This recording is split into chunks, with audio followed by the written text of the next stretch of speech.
Today we are taking a look at this battery placement for your Dyson. I'm going to tell you everything you need to know about it, show you everything that comes inside the box, and we'll answer pretty much all the questions you could possibly have about this. So let's take a quick look right over here. This is everything that we're going to get in the box right over here. So we have this piece right over here. You're going to get two of these. So they both come wrapped up. I wanted to show you what it looked like unwrapped. This is going to work for the V series, the SV series, and the DC models.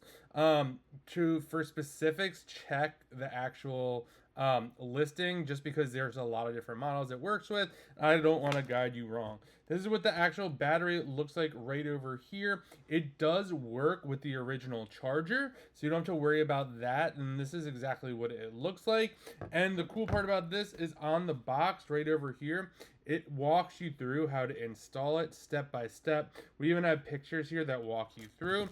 It comes with a screwdriver right over here, so it's perfect for these screws. So you don't have to worry about having the right size screwdriver. Which is nice. Some of these things don't come with the right tools, and then you get them. And it even comes with screws as well in case you need those. So you'll see you get two bags. And the nice part about this, everything is bagged. So you don't have to worry about this poking through this scratching this. Everything comes packaged really, really nice. So if you are looking for a long-lasting battery to replace your Dyson for the V6 series, SV models, or DC models, definitely check this one out. And a huge thanks to the brand for sending this over so I could do this review.